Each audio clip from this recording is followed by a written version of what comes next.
Okay, Jakob, you can start now. Thank you, Jora. Sure. Բարեցես, բարև բոլորիդ։ Անունս Հակոբ Փանոսյան է, ARPA հիմնարկի կողմէ, ցեզի բարի կալուս կմաղթեմ։ Եվ կմաղթեմ նաև, որ հաջող եւ երջանիկ նոր տարի ունենաք կալդարի բոլորդ։ I will talk in English right now because the panel discussion is going to be in English, but also, of course, if you have any questions that you would like to ask in Armenian, that's possible as well. The ARPA Institute, for those of you who don't know about ARPA, has been established in 1992 to help Armenia in various areas by experts. ARPA Institute members are all experts in various fields, and we provide guidance, advice, and also activities and planning for Armenia in various areas.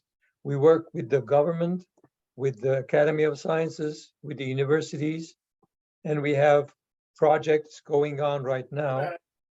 One of our most important projects is our annual invention competition for young scientists.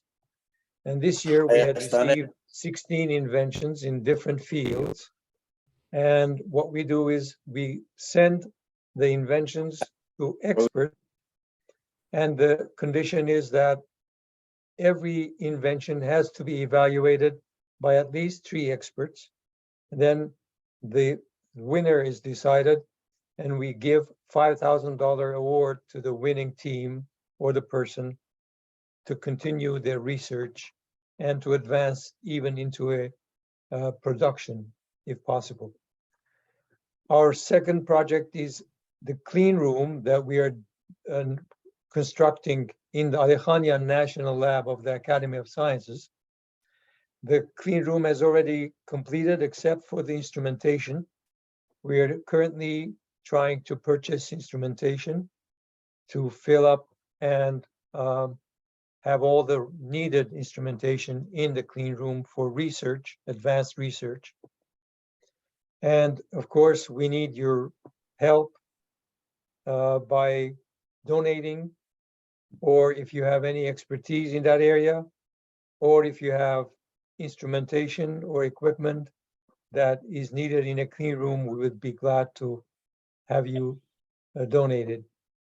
We also have been working with the Ministry of Science, Education, Culture, and Sports for the past several years, trying to establish science fairs in all schools of Armenia. And this is the 3rd year that it's happening. And the first time Armenia has been participating in the International Science and Engineering Fair, which is held every year in the United States. And one of the teams actually won 4th place, which is a very good result for the first few years. So we are closely working with the ministry. We are training teachers on how to organize science fairs in Armenia, how to lead the students to develop good projects, select good projects, and do experimentation, do research, and also be able to present the results properly, both graphically and also speaking or presenting the results to judges. We also work with other institutes, for example, the Molecular Biology Institute, where we provide instrumentation. We have provided them the first DNA sequencer in Armenia, and also other kinds of instruments. Also, we work with the Physical Research Institute in Ashtarak, with the Chemical Physics Institute in Yerevan, and several others. And also with the universities. We provide them, again, with instrumentation, equipment, or guidance and technical assistance. So the ARPA Institute's main objective is to help Armenia in various areas of technical fields. Also, of course, one of our board members is the advisor, the principal advisor to the Ministry of Health. And so we've been working also with in the health care area to develop and to digitize the whole healthcare system in Armenia, as well as to enhance the facilities and the services. So our activities are mainly in Armenia, but we organize also such panel discussions and presentations on various topics related to Armenia or Armenians. And thank you all for joining us. And now I would like to introduce our moderator, Dr. Ani Shabazian, who is actually the executive, she has been executive director of the UCLA Infant Development Program, but now she has a dual appointment at the Loyola Marymount University as a tenured associate professor in the School of Education, as well as the director of the Children's Center. And Dr. Shabazian has been working in Armenia in various universities other than Armenia, but also especially with the Society of Orphaned Armenian Relief, with the Ministry of Diaspora several years ago. And she's also on the board of directors of Child 360. And of course, she's our secretary for many years now. The floor is yours, Ani. Thank you, Dr. Panosyan, and thank you for the introduction. And good morning and good evening to those of you tuning in from abroad, including one of our speakers here today. Again, I would like to thank the ARPA Institute for featuring this conversation on the Armenian diaspora, the current issues, and future prospects. Through their steadfast work in Armenia, the ARPA Institute continues to serve as a steady reminder for us all that progress can be made together. Today's session focuses on the Armenians who are situated in the diaspora. Many of the current issues related to the future of the Armenian diaspora, its characteristics, capabilities, the problems it faces, and its relations with Armenia will be discussed and analyzed.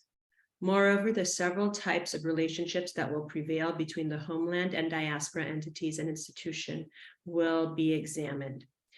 Our objective with our time today is to have a discussion about the state of affairs of Armenians in the diaspora with three individuals who have both the credentials and the insider perspectives to answer the questions posed.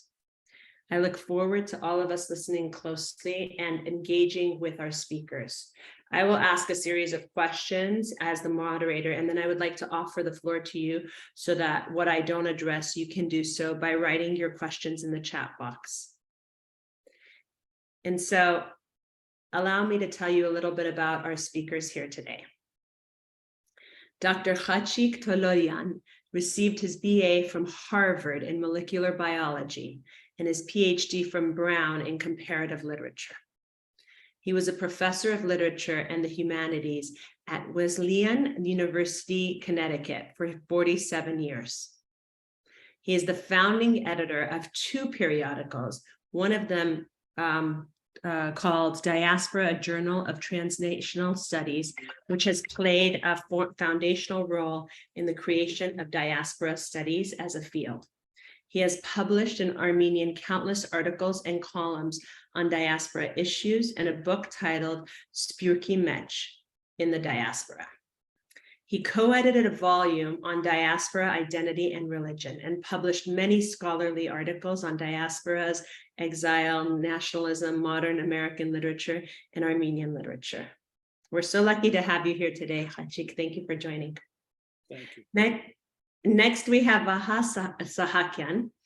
Vahe Sahakyan is a historical sociologist whose research interests include the Armenian diaspora in comparative and theoretical perspectives. Dr. Sahakyan has doctoral degrees from both Yerevan State University and the University of Michigan.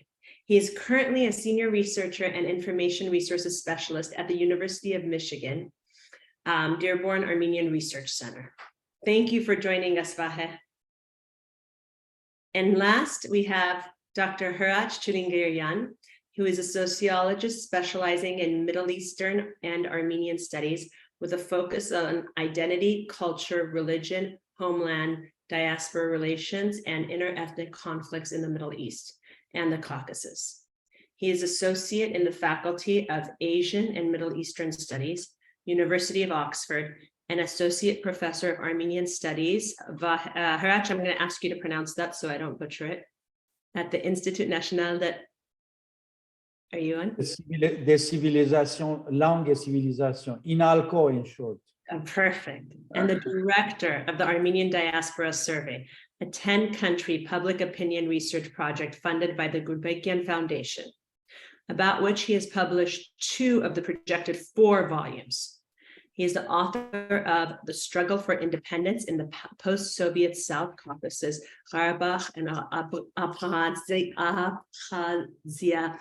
the other citizens, Armenians in Turkey, between isolation and disintegration, and numerous studies and other publications. He has lectured internationally, recently drawing attention to the plight of minorities and Christian communities in the Middle East, especially in academic and policymaking circles.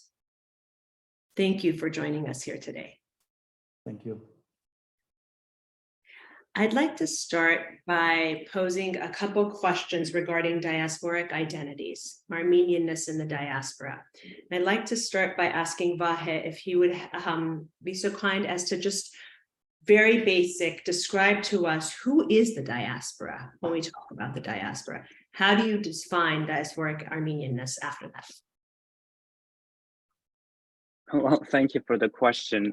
That's a very broad question, and it's hard to answer that question in a few minutes. But briefly, well, when thinking about the Armenians, especially in the diaspora, I tend to say there are different ways of defining who is and who is not a diaspora. I tend to be more inclusive in my definition and tell everyone that whoever identifies as Armenian, whoever says I am Armenian, whether it's in a context, whether it's situational, whether it's part-time, as Armenian by choice, they're all part of the diaspora. Everyone who somehow identifies in any situation as Armenian. But I've seen other versions of defining who is and who is not diaspora, and one of the versions is that what kind of Armenian you are if you don't speak Armenian, for example. That's one way of seeing that whoever speaks Armenian, those are part of the diaspora. And another approach could be whoever does something for the Armenian diasporic organization, initiative, or whoever is involved, engaged with Armenia, then they are part of the diaspora. So there are many ways of defining them, but especially when I was part of the Armenian Diaspora Survey, and Hratch will talk about it more, of course, I've seen people who were coming from these different places who were trying to complete the questionnaire, and some of them would, in the first versions of the questionnaire, we didn't even have that option, Armenian by choice, and some of them were actually proactively saying, okay, I've been married to an Armenian, for example, for this many years, and I've been more Armenian my entire life than many other people. So why am I not an Armenian? So we introduced this other category of Armenian by choice as well. So yeah, to cut it short, to sum up, I mean, anyone for me who says I am Armenian in any context, they are part of the diaspora. Oh, interesting. So extremely inclusive. Yeah. And then this is a hard question, and I don't even know if it warrants an answer, but what percentage of the diaspora Armenians feel and live their Armenianness from what you can tell? If I may, I think there is a variety of ways. Go ahead, Vahe. No, go ahead, Hratch. Actually, I was going to ask you. I think it's the key term you use is live, which is difficult to define. What does it mean to live your Armenianness? I think, again, as Vahe mentioned, the range is quite wide. And I think one difference, if also our research shows that in the past, maybe in the last 40, 50 years ago, institutions, or there was sort of an accepted or a conventional definition of what an Armenian is or should be. But now we see that being an Armenian is self-defined, is how each diasporan defines herself or himself, rather than having this predefined notion of what an Armenian is or should be, and see whether people fit that frame or not. So I think this is one important result that recent research shows, that Armenianness cannot be boxed or put in a very narrow definition, but there are a variety and wide range of definitions. And obviously, being Armenian or defining their Armenianness has some connection with something Armenian. Again, without quantifying it, it could be relationship with their grandparents, a memory of their family, or an object, or being very active in Armenian community life. So again, that connection is also difficult to quantify. However, what's important is that there is that connection. Being Armenian or feeling Armenian is somewhat connected to things Armenian. So Hratch, would you say in terms of constructing how to construct sort of your identity, you wouldn't look at necessarily language or the role language plays with identity or anything like that? It would be a much broader lens that you would pour on that construct. Interestingly, according to our research, language, besides family and culture, language is considered as an important element of defining Armenianness, even by those who don't speak the language. However, again, if we take that as a hard fact or as a hard barometer to say whether you speak Armenian or not, then we have to leave millions of Armenians outside that definition. So again, language is important by definition, or as an important, by the way, in any culture. I mean, being French is also language is important, the French language. So in that sense, it makes the point that language is important. However, in real life situations in the Armenian diaspora in the 21st century, it would be difficult to say that if you don't speak Armenian, then you're not Armenian, or you're not Armenian enough. So these are the nuances or the complications where we have to look at from a wider perspective rather than narrow perspective, because the diaspora is changing just as the world is changing around us. Right. And even with, I mean, in places where I live in Los Angeles, when you have two dialects that are very prevalent, you identify more closely with, Eastern Western, and you create constructs of identity, I feel, around that. So I see it playing out in different ways, this perception of language. Well, Los Angeles in that sense is kind of more privileged because you have many Armenian speakers in Los Angeles in a relatively compact area. If you come to Michigan, it's not Eastern Western, it's more about Armenian, non-Armenian. Yes, so you see more of that. It's so true. It doesn't matter which Armenian speak. But that's so true. So we do have the gift of numbers, quantity here. So just switching over, Vahe, a little bit to perceptions of the homeland. I'm curious if you could speak to a little bit, what is homeland? Where is homeland? Is it the current Republic of Armenia, the homeland? Yeah, that's not a great question, actually. So first, the idea of homeland is that, well, actually the idea of the diaspora is a very complex phenomenon.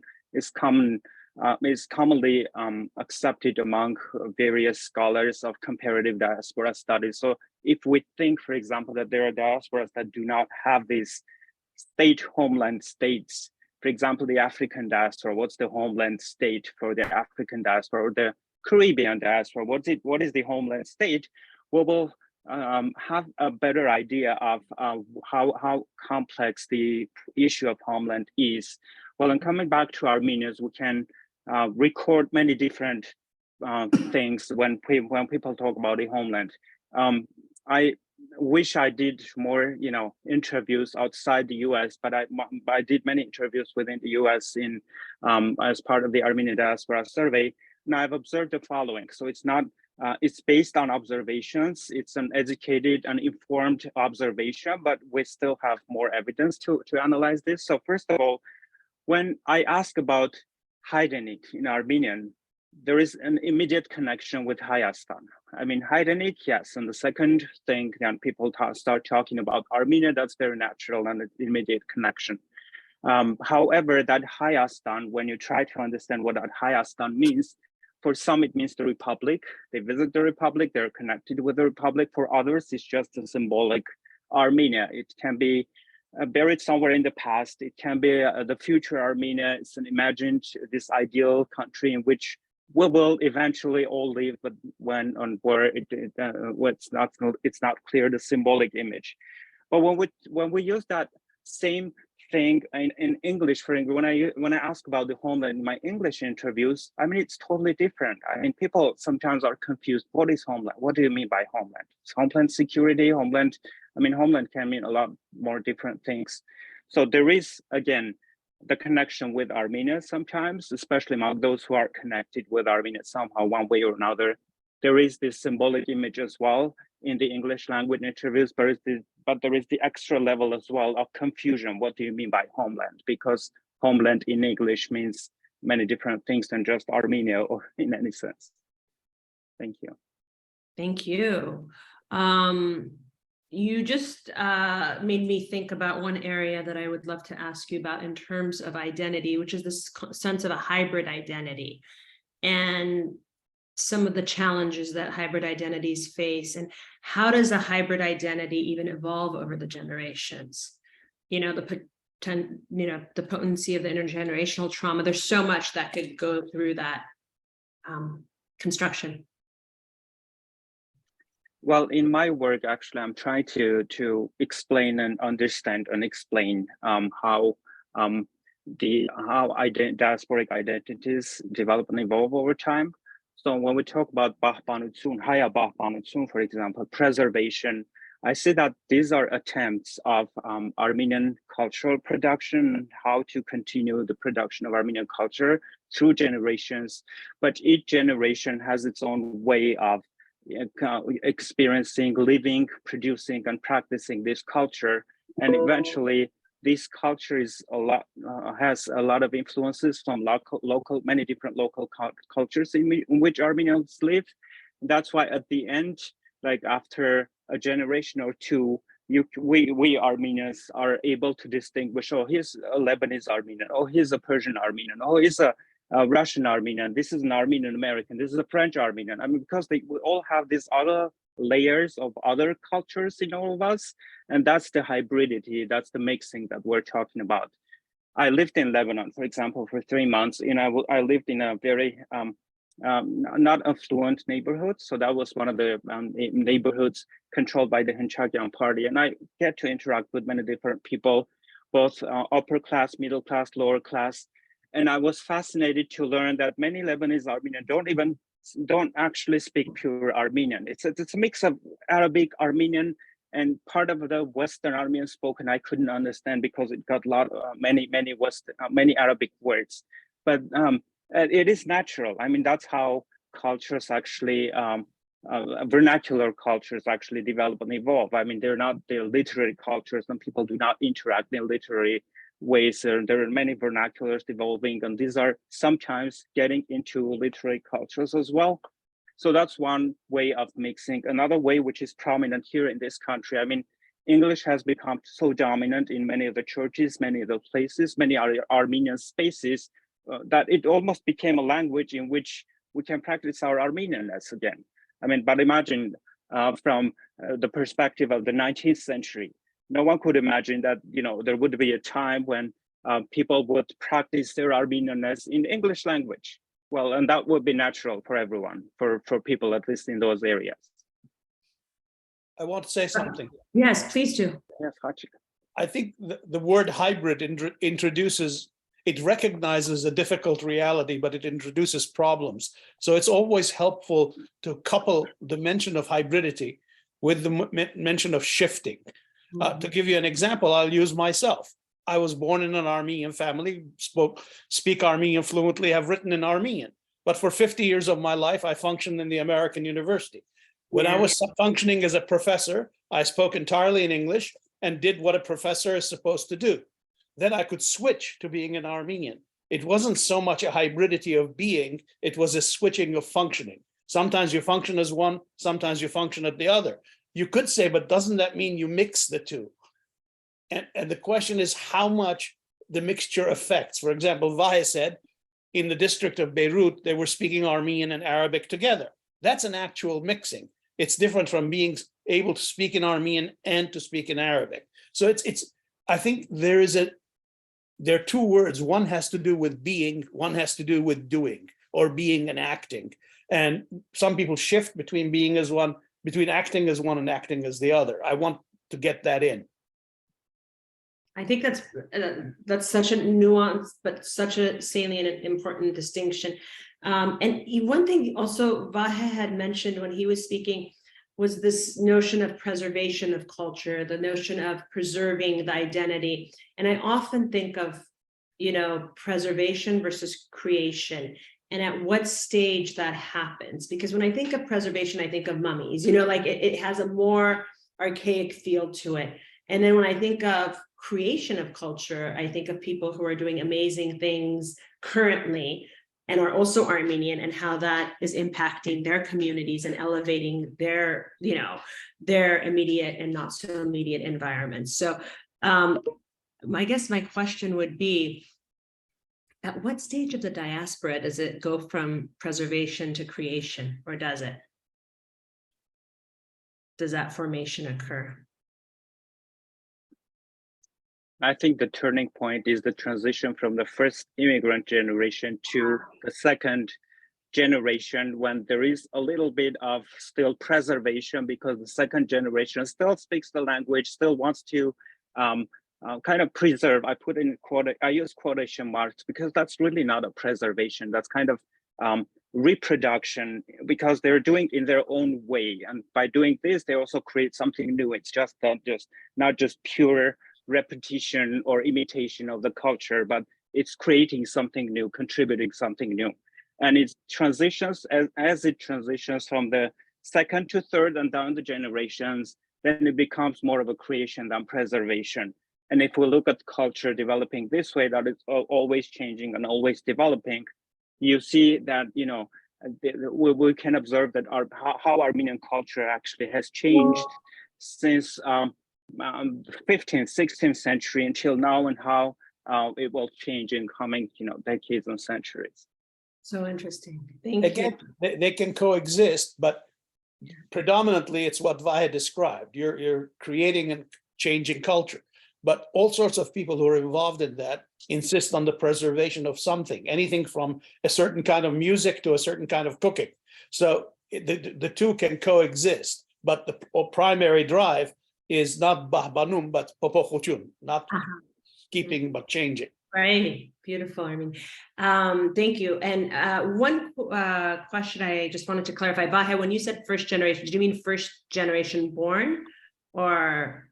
No, I mean, for my research, I use first generation as the immigrant generation, or those who came to this country. And sometimes they come in a very early age, so that I don't consider them as first generation, because if you come in the age of 2 or 3, you don't remember much from the old country. That's something else than if you come at the age of 30, like me, 35, who has a lot more connection with the old country from which I'm coming from. My son will not have that connection, because everything he's experiencing right now is in this country. And his connections are intermediated by me, by other people's stories, but not his own stories. So that's the difference. That's the key difference between the first immigrant generation and the diaspora-born generation. Great, thank you for clarifying that. In terms of Armenia now, do you feel like we should have, or Armenia should have, a diaspora policy in looking at Armenia and the diaspora? And if so, what are some of the goals and strategies that Armenia's diaspora policies should have?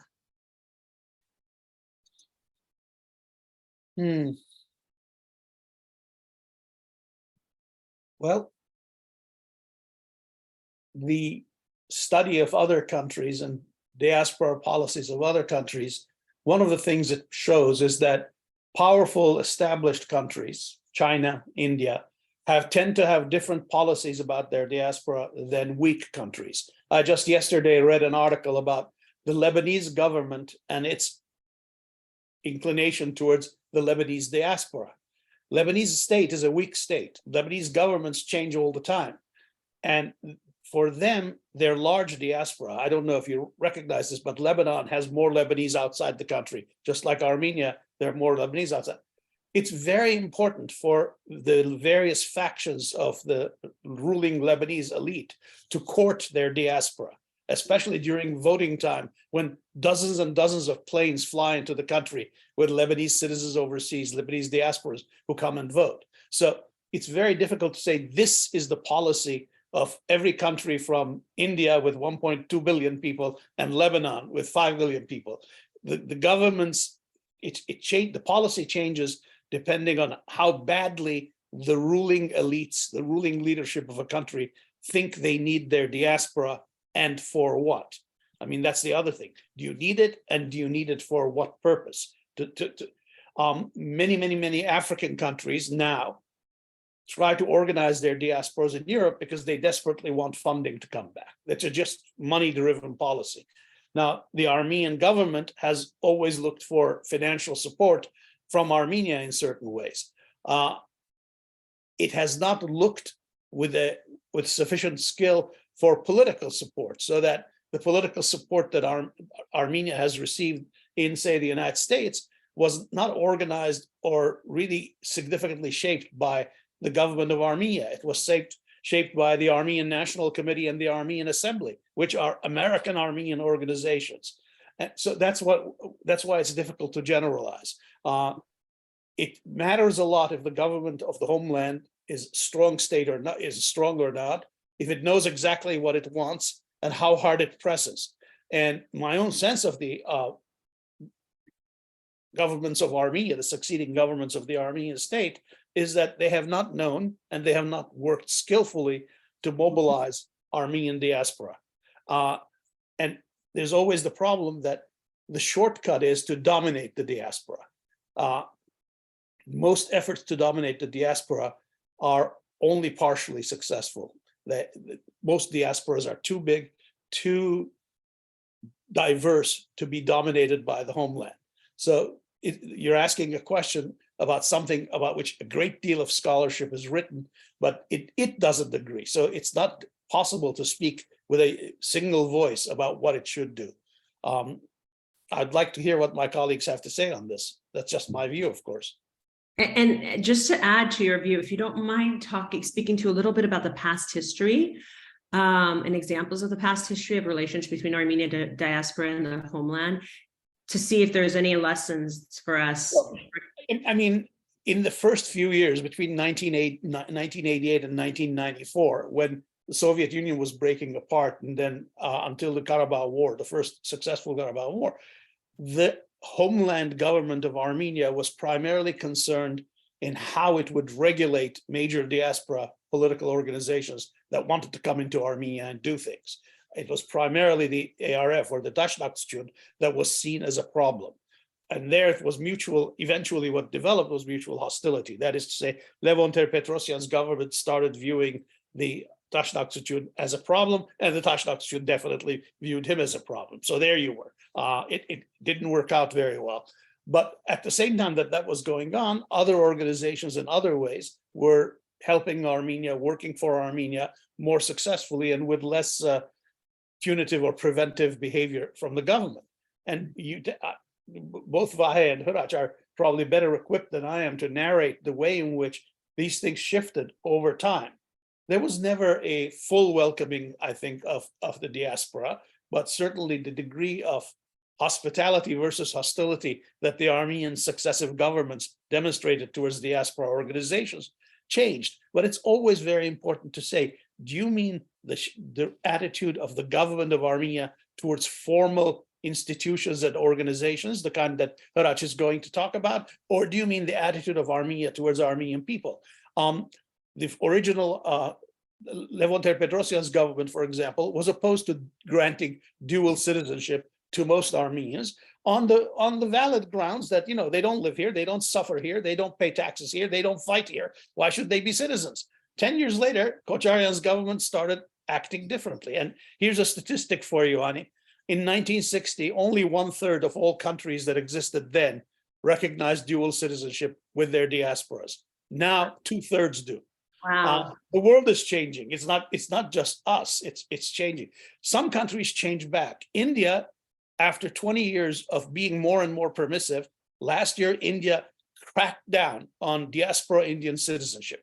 Why? Because too many educated diaspora Indians from overseas were criticizing the Hindu extremism and nationalism of the Indian diaspora. So these things there's a trend. The trend is towards recognizing the diaspora, granting dual citizenship, opening up, but the trend can be pulled back suddenly if a particular government sees a particular quote unquote threat. Mhm. And, Well, there, go ahead, sorry. as Khachig mentioned, if I may, there is growing literature on diaspora engagement and diaspora policies, politics, and it is encouraged by transnational international organizations such as the World Bank or the International Organization of Migration. However, I want to stress here a very key detail.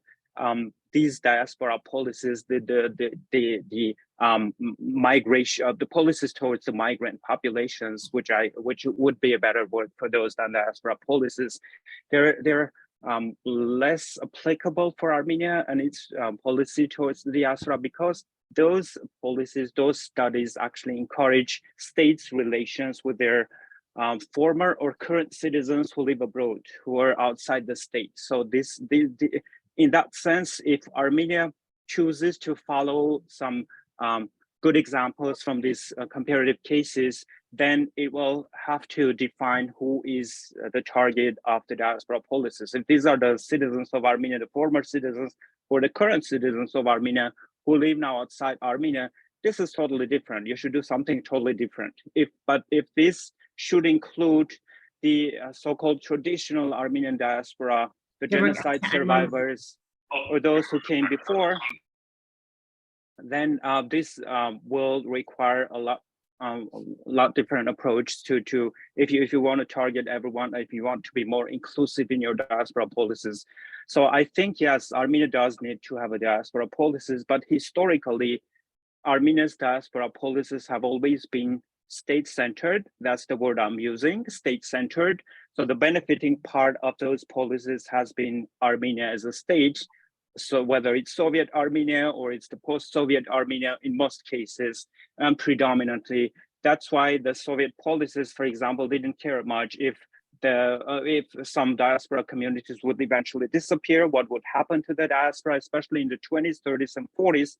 Their diaspora policies were destructive in many ways for the diasporic communities themselves. So they created a lot of tensions, conflicts, and the Soviet policies were as much, the problem as much as was the problem of the opposition in the diaspora coming from the nationalists mainly.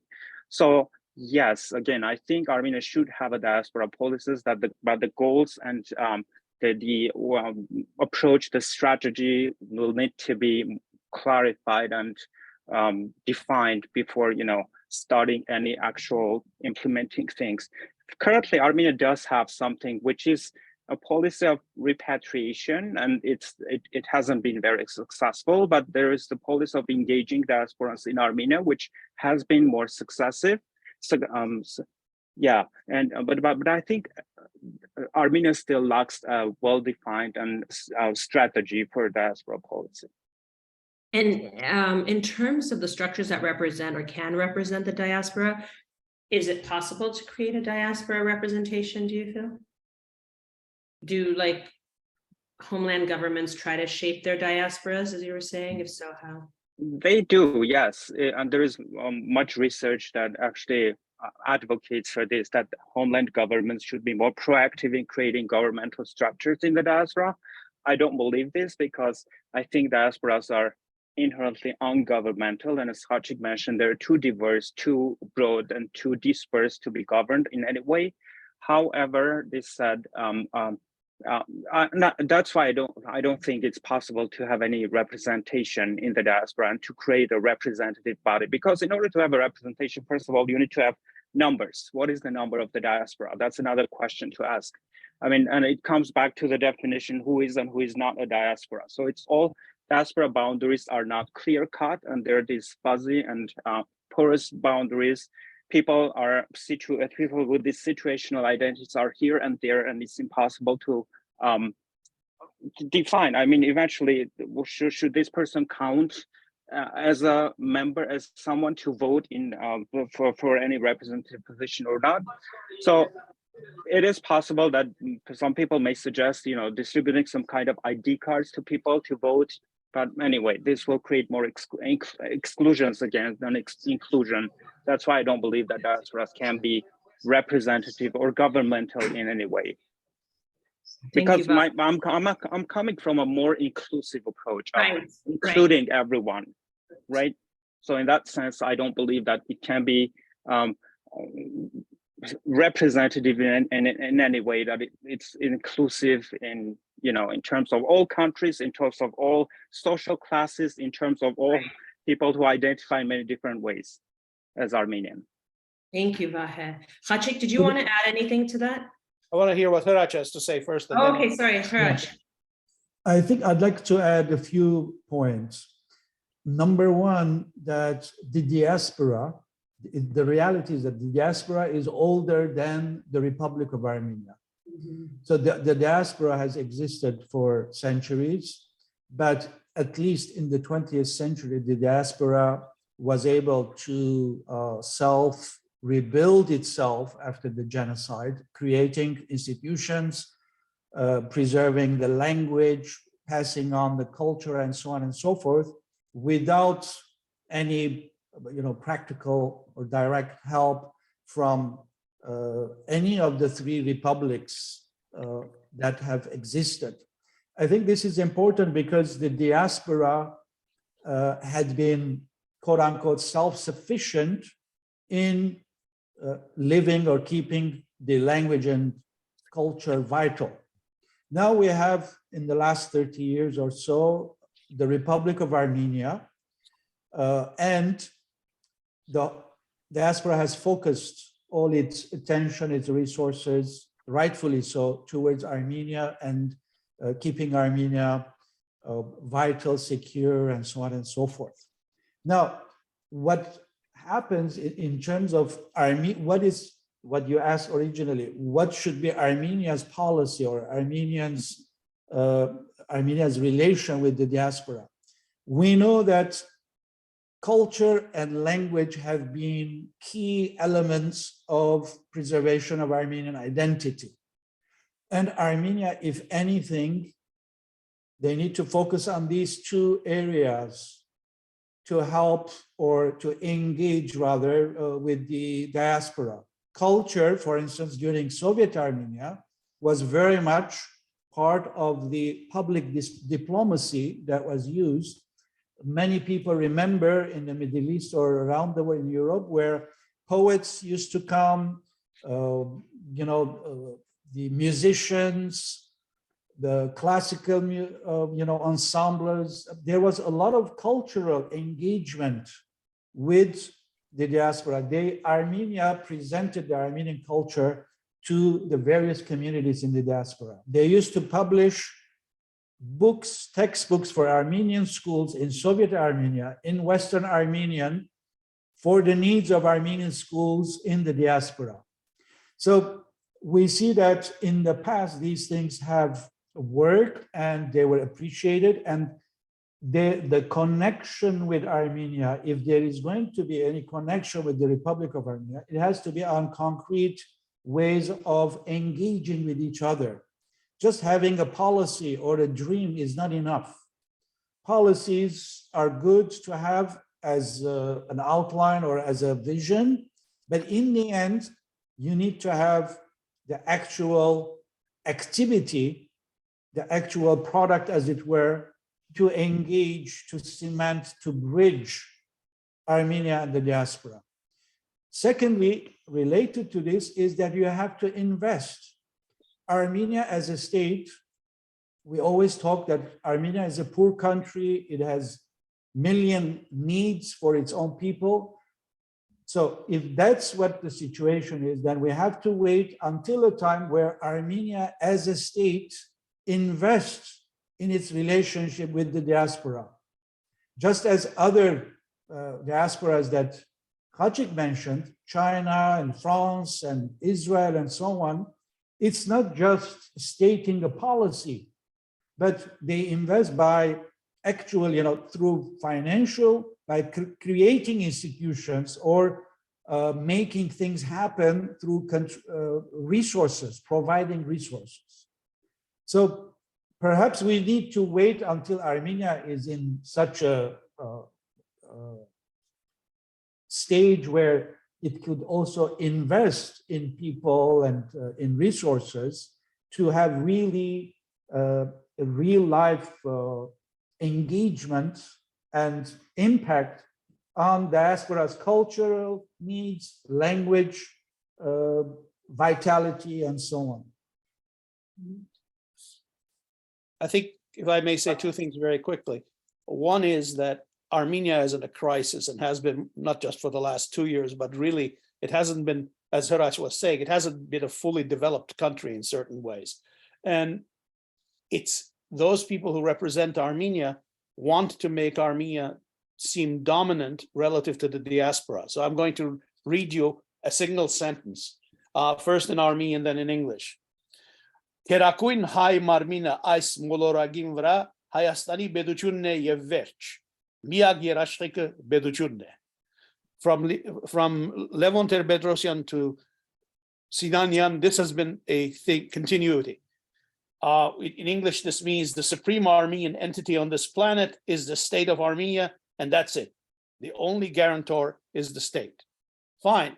I think there are many people in the diaspora, myself included, who wish that the strength of these lines was matched by the strength of the Armenian state, but we're very far from it. That's the first thing I want to say. The relation between homeland and diaspora will change if the state actually fulfills its potential. My guess is the diaspora is going to need to help the Armenian state achieve its dominant position so then the state can dominate the diaspora. The second thing is, I'll just say it in passing, and this goes back to what Hratch was saying about the way in which, in an older situation, the Soviet Armenian state, with the okay of the Soviet government, was doing things for the diaspora. Let's not forget, between 1957 and 1992, in 35 years, 1,400 Armenians went from Syria and Lebanon to Armenia, got educations and came back as engineers, as doctors, as architects, whatever. This is something the Soviet state did. And in certain places, in Syria, for example, where the old leadership of the Armenian community was decapitated by the Syrian state, the Armenian elites and leadership of Syria were to a large extent educated in Armenia. I mean, let's not forget these things. Someday, I hope Armenia will be in the position to do something similar for us. But right now, it's not there. So this notion of Menkerakuinne, we are the supreme, is still in the stage of rhetoric, not in the stage of reality. It could be. And the real question is, do we want a state that is supreme, or do we want a different kind of relationship between the state and diaspora other than supremacy and domination? That's for the future.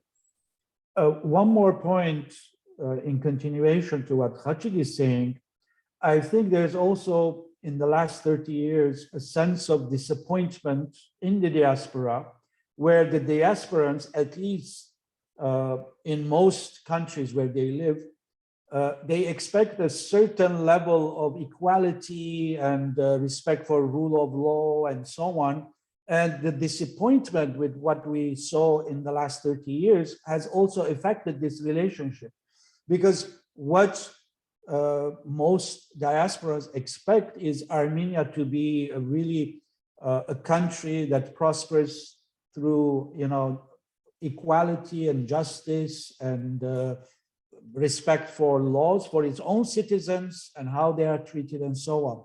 So there were also these, if I may say, disappointments over the last few decades, which has also affected how the diaspora perceives Armenia. So it's not a one-way road. It's not just that the diaspora has its preconceived ideas of Armenia, but again, as I said, as Armenia is newer than the diaspora, Armenia, the state and the governments, successive governments, they have the burden of winning the trust and making Armenia attractive for engagement for the diasporas, and not the other way around. And just to build on that, Hratch, that's so interesting. So what about this concept of sort of the diasporans being an endangered species? You know, this fragile diasporic existence, especially with the current situation in Armenia. We thought we had moved away from, oh, go ahead. Yeah. I mean, if you read the literature in the last at least 300 years, this always been the concern.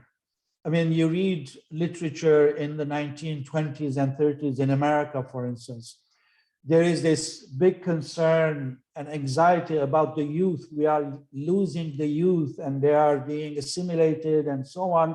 But here we are in the 21st century, 100 years later. So in a way, I think all diasporas have an inbuilt anxiety about the future. But in practical terms, as far as my analysis is, or my view is that I think we have to worry about basically 3 generations. We don't know what will happen after the 4th, 5th, 7th generation. So if we keep it vital, if we keep the culture, the language, the identity vital, not preserved, but vital, for 3 generations, I think it will continue for more generations. Khachig, you want to come in? I do. I just want to add that there's a distinction that needs to be made between Hayastan, Armenia, and the state. For example, Hayastan has been important in making certain young Armenians more Armenian. How? Birthright Armenia. It's not uniform, but they send people to Armenia. Those people come back. Some of those kids are much more Armenian than they used to be. That's not thank you to the Armenian state. That's thank you to Hayastan, the land and the people and the culture that actually some young people embrace. Not all of them by any means, but enough. So it's always, I want to distinguish 3 things. Armenia, which is the land and the people, the government of Armenia, whichever one it is, and the state, which is an abstraction, but a very important one, the one that persists through time. And they're variously successful. It's very important to remember that. If I may, when we talk about assimilation, usually we assume that when a person loses the language, then he or she is assimilated, which is not true when I'm observing the non-Armenian speaking diaspora in many countries. So the first generation, again, the immigrant generation in the 20s, in the 30s, when the post-genocide basically survivors, they were very, very concerned of how they will be able to transmit the language to their children who were no longer speaking fluent Armenian, and Armenian was not the dominant language. But then they started talking to them in English, for example, in America. And that didn't mean that these generations have assimilated. I mean, I'm very well situated in Michigan to observe how there is a vibrant English-speaking community here who are very involved in various Armenian matters. And the fact that they don't speak Armenian doesn't mean that they don't want to have a church here, to have Armenian National Committee here, to do lobbying for Armenians. So again, there are many ways in which diasporas can persist and continue, and probably a good and helpful example for Armenians would be to look into how, for example, the Caribbean diaspora developed and grew, and it still identifies one way or another as diasporic community without having a state or a country which they can call a homeland. Wonderful. I'm cognizant of the time as well as the fact that I've been monopolizing all the questions. I want to honor the audience and ask a few of the questions that they've been kind enough to populate on the comment screen. One is in relation to what you were just saying, Vahe, and it says, it's by Gevorg. And it says, your opinions are right with regard to Armenian immigrants in the West, but in Russia, the Armenianness is often lost with the first generation rather than the second or the third generation. How do the conditions in a country affect the Armenianness? Well, that's a very, very important question. And in each country, Armenians actually try to find a way of being or living or thinking, continuing Armenianness in specific conditions. So I give a lot of place to the structures, to the political possibilities, social, political, economic possibilities in different countries and the ways in which they shape Armenianness in those countries eventually. But I tend not to generalize anything. I mean, in Russia, assimilation is part of the process of diasporization. There are many Armenians who choose to assimilate, who choose to become American, who choose to become French, who choose to become Russian as soon as they migrate. I mean, that's a choice, and people are making these choices. But there are some others who don't make this choice, who choose to continue remaining Armenian and continue producing the Armenian culture in Russia. I have some friends, not many, in Russia, among Armenians in Russia. They do a wonderful job. They're first generation, they're engaged with the church, they're doing a lot of Armenian cultural events. So I wouldn't say they are all, they became Russian, they forgot their Armenianness. But I see the point here, and I know many other examples who go to Russia, who forget Armenian, who just speak Russian and don't want to identify as Armenians. We have both of these, but certainly country conditions are influencing, and no, I don't generalize these cases. Russia has still some vibrant Armenian community, the US has, and every other country has.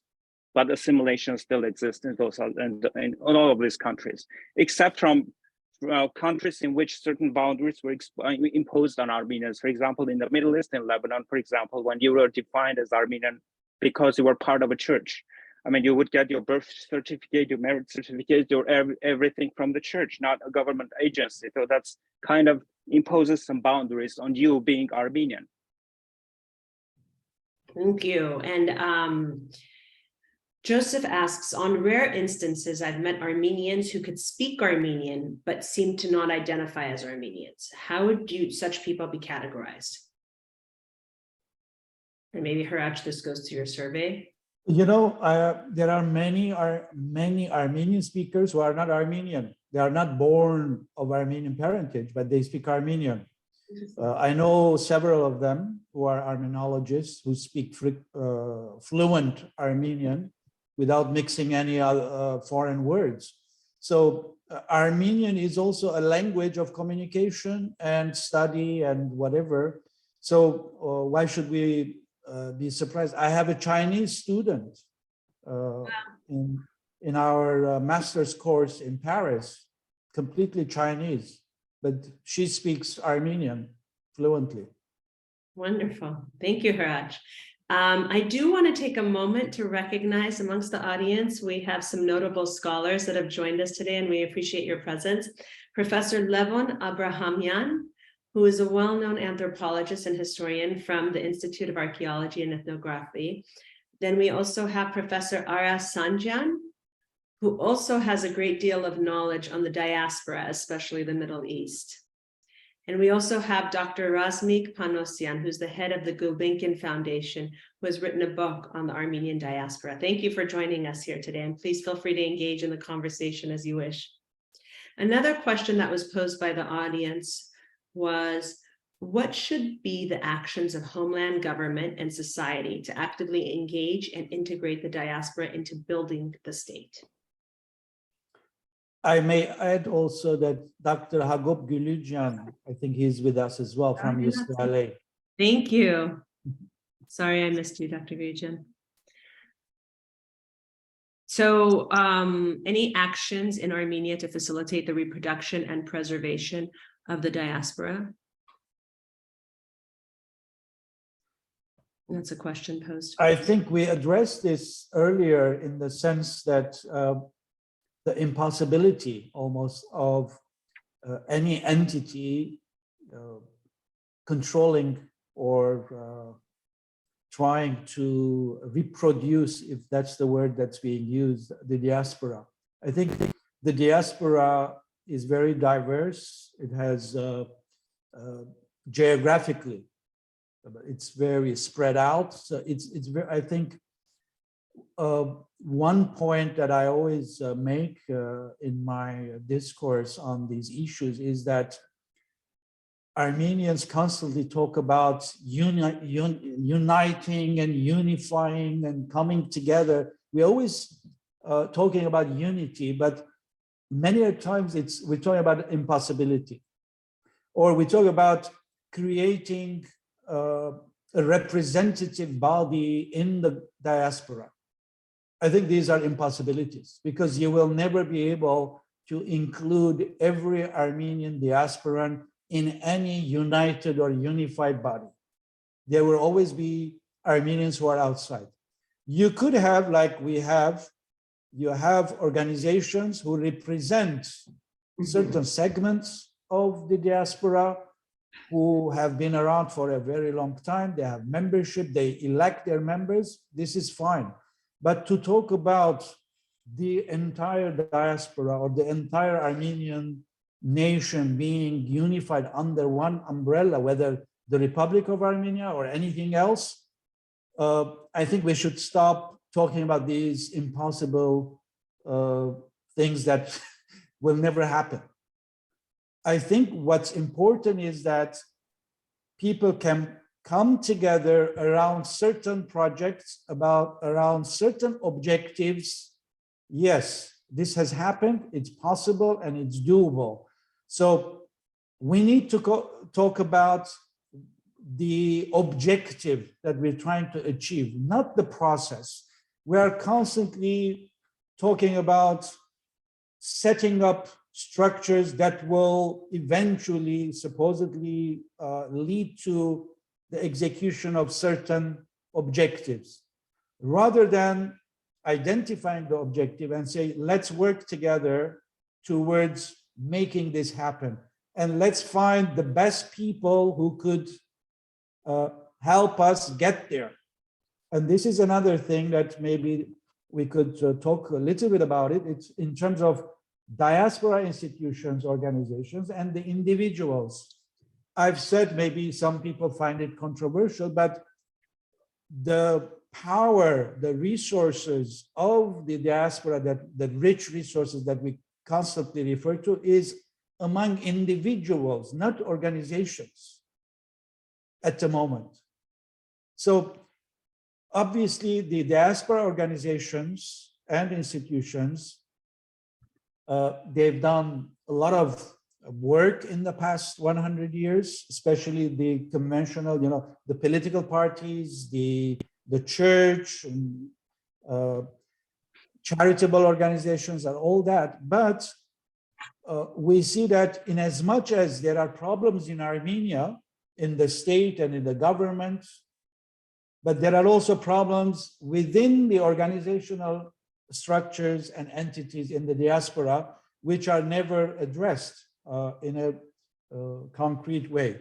So I think the developments in Armenia have also affected the diaspora institutional thinking, in the sense that perhaps they haven't had chance to reevaluate what they are and what their objective is as organizations. We know from the ADS research that we've done, which we mentioned, the Tchilingirian project, that 8 out of 10 diaspora Armenians in 10 countries that we studied, 8 out of 10 are not affiliated with any political party or movement. The traditional 3 political parties have about 14%. It's like 1.5 person out of 10 are affiliated with political parties. And in some countries, it's even less than 5%, and some countries 0%, because there are no political parties. So we see that most of the diasporans today are not affiliated with the established organizations in the diaspora, and about 2 out of 10 are politically active outside the Armenian political parties or movements, which is again a new phenomenon that diaspora Armenians are and could be politically active vis-a-vis Armenia, but not necessarily through the traditional Armenian political movements or organizations. So Hratch, building upon that, and this is a question that Hasmik alludes to and one I had drafted to ask, how has modern social media and the technologies impacted the diaspora vis-a-vis Armenia? How have these technological developments, especially in communication, altered or strengthened potentially or unified the nature of diasporas? Yeah, I think in so many ways it has enhanced the relationship. As I mentioned, that individuals living in, Armenians living in the diaspora no longer need the mediation of Armenian establishment or the organizations that existed, while perhaps 50 years ago, 60 years ago, the organizations were the mediators with things Armenian and the Armenian identity. But now, because of the technology, but also change of times around the world, people they can, by sitting at home, have connection with anyone in Armenia. And in fact, they have developed many personal relationships or established new organizations, new NGOs in the diaspora that are helping Armenia in various ways, again, outside the realm of the traditional Armenian institutional life in the diaspora.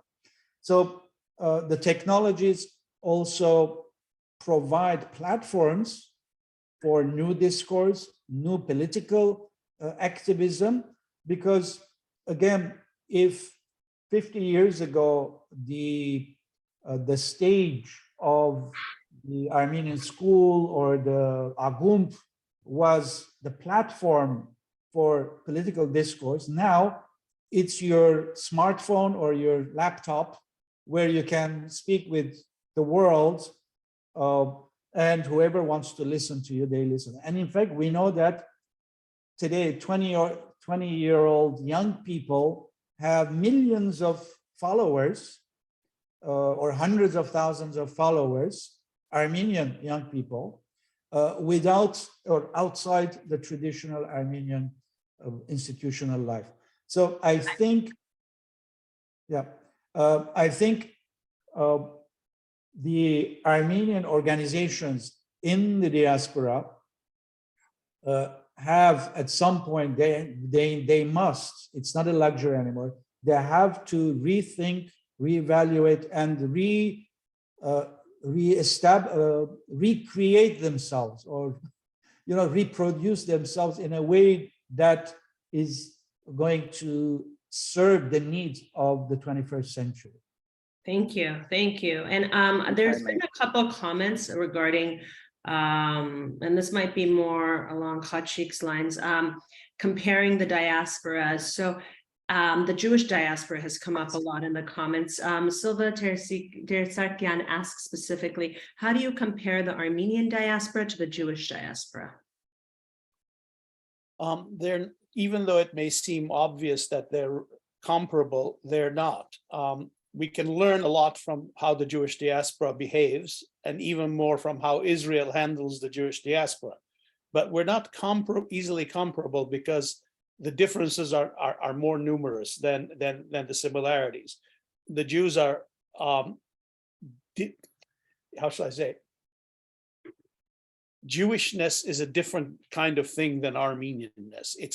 You have to understand the collective identity of the Jewish people and see how different it is. So what we can learn from is not these generalities. Sometimes I say to Armenians things like, Jewishness is at the origin of monotheistic religion. You understand that? If your name is Hagop, it's because there was a Jacob. If your name is Hofsep, it's because there was a Joseph. Jewishness is at the origin of Christianity and the West in a way that Armenianness isn't. And that's an advantage they know how to use, and we don't even understand. So it's very large question, and I don't think it's possible to get into it with anything short of a lecture. But can we learn from that, from the way in which the elite and the leadership of the Jewish diaspora acts? Absolutely. One of the things about them is that they're very divided. When I talk to Armenians, most Armenians don't even understand how divided Jews are. Even in Israel, I mean, they're all citizens, but the difference between Haredim and Hilonim, for example, is not understood by most Armenians. So the things that work, that unify them, is that Jews don't try to unify their diaspora. When I speak in Armenian to Armenians in America who ask me to talk, I say, Voch miasin al miatzial. Voch miatzial al miasin. Not unified, but together. We can't be unified. Forget it. What we can do is learn to cooperate on specific matters, to work together on specific matters. The leadership of Israel doesn't try to unite all Jews around one thing. That's not true. What they do is they know the divisions, they know the leadership of each of the major divisions, and they have in their government, not a single organization, but in every major division of the Israeli government, there's somebody who thinks about implications for the diaspora. Let me give you one very quick example compared to America. In the last 20 years, American universities, in which I've lived most of my working life, have said, we're going to have a bureaucrat in the university structure who pays attention to race. We're going to have one who pays attention to gender. In the same way, the Israeli government in its major ministries has at least one person whose job it is to follow the implications of what they do for the diaspora and to talk about it, both back to the government and to the diaspora leaders. I would like the Armenian government in all its major branches, whether it's the health ministry, the education ministry, even the military ministry, to have somebody who thinks about what the diaspora can do for it in a directed, organized fashion, and what it can do for the diaspora in many cases. We don't have that structure in place. And both the Jewish diaspora and the Jewish state do have that structure in place. They can work together on all sorts of things without babbling all the time about unifying all the Jews. Mm-hmm. So interesting. You're getting a lot of prompts in the chat box, Dr. Khachig. So lots of dumble bingos. I can't follow it. You pick and you do it. They're all commending you here. Thank you. If I may I add a few things? Yes, Vahe, yeah, please. just quickly, yes. So we've talked about how decentralized diaspora has been and is in all senses. I mean, whether it's Armenia, it's the Jewish, it's the other diasporas, all diasporas are decentralized or multi-centered. They have multiple centers.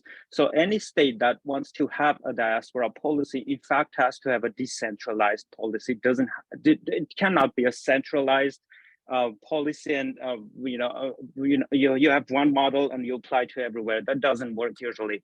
So my thinking was the Armenian state could become a facilitator rather than a governor or someone, a central a dominant entity in Armenia's relations with the diaspora. Facilitator, I mean, a state could encourage, for example, that any Armenian business or any Armenian NGO or other organization has a partner from the diaspora. For how they could provide grants to organizations, they could have some tax benefits for businesses if they have diaspora partners and work with diaspora partners.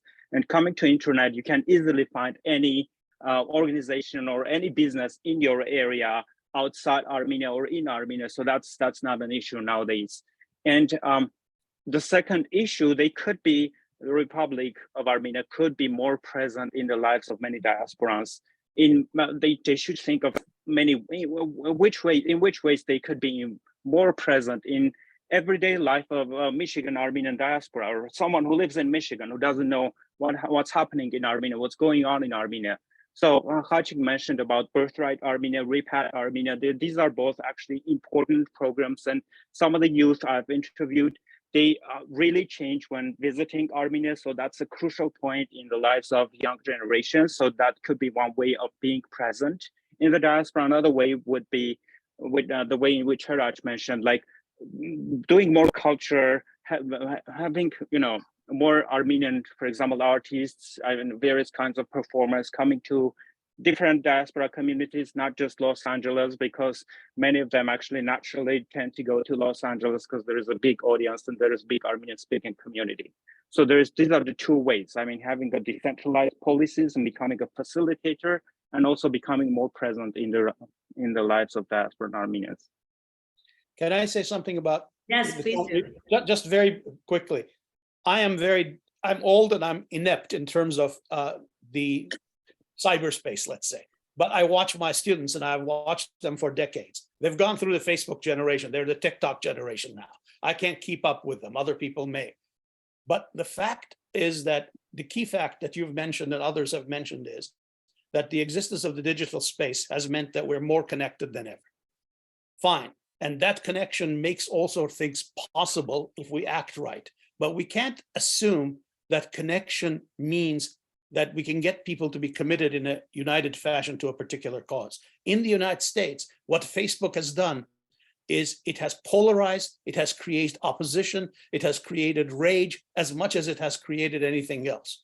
So the digital is very, very important. Network society is incredibly important. There's a huge set of analyses of these, but it doesn't guarantee, connection doesn't guarantee unity, connection doesn't guarantee commitment. Connection just creates a new space where maybe if you play your cards right, you can mobilize people to work on a certain issue. It's very, very important not to look at connection as some kind of something that solves your problems. It just opens up possibilities. Look at the United States. The United States practically has a verbal civil war in Facebook. It's not, say, Facebook hasn't united America.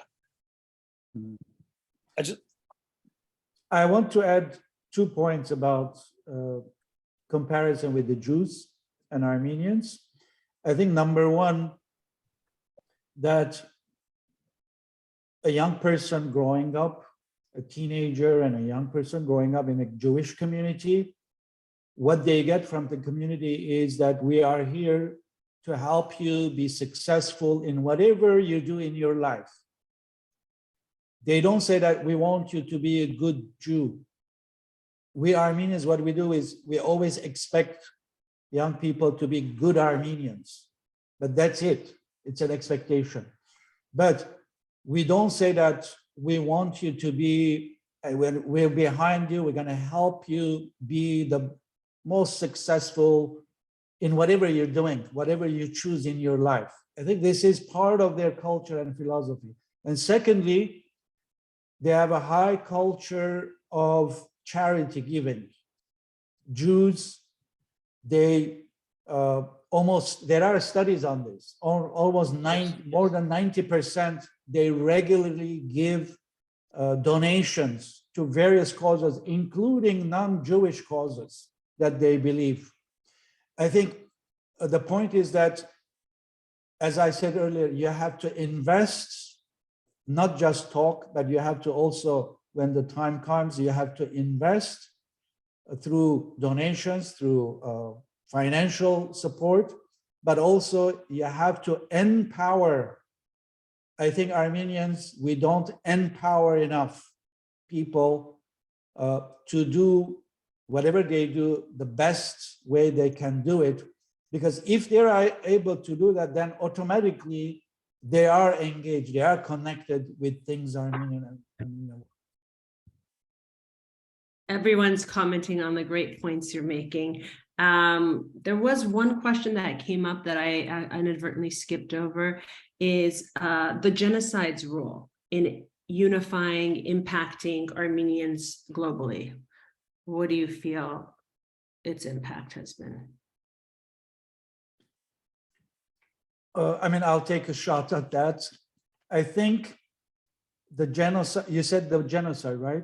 Yeah, the role of the genocide and its impact on unifying Armenians. I think I would say that the attitudes or the approach is changing over the generations. The genocide in terms of an injustice that needs to be rectified or recognized, I think it's still an important on the agenda, important item on the agenda of diasporans, even the young generation. But I would say that the developments in Armenia, especially in recent years, have kind of pushed the genocide issue, kind of put it on the back burner. I mean, it's there, but Armenia and Artsakh and what's going on, it's we have like a more urgent issue that we need to deal with, and I think this is the changing approach or attitudes towards genocide recognition. And this might be controversial, or some people might not find it whatever to their liking. I think the genocide issue has become less of a major point of unification in the diaspora than maybe a couple of decades ago. Excellent, thank you. I just want to make sure we don't have any final concluding questions. There's a number of really, really insightful comments on the chat box that I encourage all of you to read. It looks like we have no further questions. If there's a one-line, just closing sentence that each of you would like to offer before we close out. Vahe, we could start with you. Is there anything you'd like to offer? Yes. So I think we've come to a point that there is a need to rethink some of our languages, some of the expressions we use. I mean, for example, Armenian diaspora relations or homeland diaspora relations. I mean, that dash in the middle implies that there are two equal entities. I mean, we can talk about these two entities having some kind of relations. So I think if we talk about Armenia's policies, Armenia's engagement with the diaspora, that will make sense. But if diaspora's policies, diaspora's engagement, diaspora's relations, I don't understand that. So in that sense, rethinking, for example, Armenian diaspora relations and trying to use some other expressions which are more attainable, which are more tangible, would make a lot more sense. So and the same thing for homeland diaspora relations. Thank you. Thank you. It's hard to know how to finish well. I will tell you a very quick anecdote. It's very quick. I was at a conference some years ago. Vahe and Hratch will forgive me, they've heard this. I was at a conference some years ago where there were Israeli scholars talking about Israel, the homeland of the Jews, Israel, the homeland of the Jews. An American associate professor, a woman, got up and said, listen, I was born and brought up in the United States. I'm a Jew. America is my home, okay? Hungary was the homeland of my grandparents who were killed in the Holocaust. Israel is not my home. Israel is not my homeland. But Israel is the country other than the United States about which I care the most. What I would wish for Armenians is that every Armenian is able to say, I'm American, I'm French, I'm a citizen of this country, I'm devoted to it. But the country I care about next to the one I'm in is Armenia. That if we have that, it's a tremendous achievement collectively. Mm-hmm. I would add something more relevant to the diaspora and the vitality of Armenians in diaspora, and that's the language and culture. I think for a long time, Armenian institutions and organizations have written off the need for Armenian schools, Armenian education in the diaspora, which have been the backbone of what the diaspora is today. I think if we continue to ignore this need of the diaspora, we are going to pay in few decades the results of this neglect. So I believe that it's time for the diaspora to keep the issue of Armenian schools, Armenian education. I mean, schools doesn't have to mean buildings, but Armenian language and cultural education in a wider sense has to be on the agenda.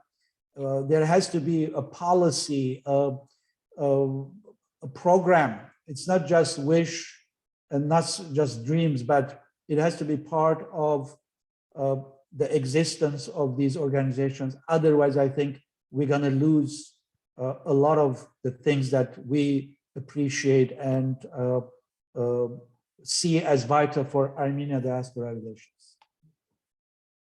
Thank you so much. We've run out of, oh, go ahead. Did you want No, to? I said thank you.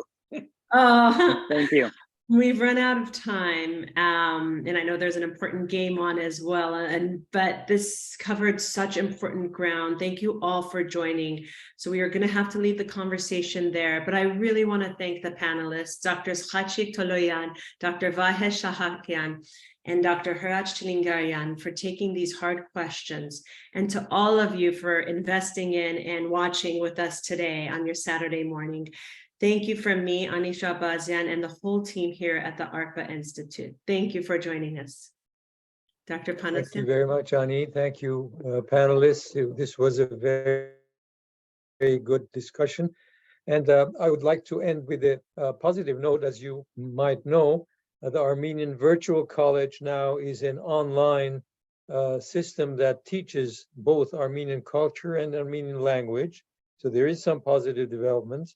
And also, as you know, the Gulbenkian Foundation, Razmik Panosyan here, is working hard to encourage cultural education and also language. And many others also, of course, among you, and Dr. Gulujan and Dr. Sanjan, many others are working towards that. So I think things are happening, and positive developments are beginning to have an impact. And so we would like to thank all of you who have joined us today. And please donate as much as you can to the ARPA Institute so that we can achieve more in Armenia, because there's a whole lot of things that need to be done to advance both the society and also the economy of Armenia. Thank you, and we'll see you next time. We will have another, probably a panel discussion in January, and you will receive the announcements. I would like to actually see the actual names on your windows, on the Zoom window. Some of you just have an A or an 8G, or we cannot tell who is who. So sometimes we'll miss announcing your presence and acknowledging you. So please put your actual names. And also, if we don't have your email addresses, please send it to us on info@arpainstitute.org, and we will send you the announcements of the upcoming presentations or panel discussions. Thank you very much, and hope to see you next time. Bye. Bye-bye.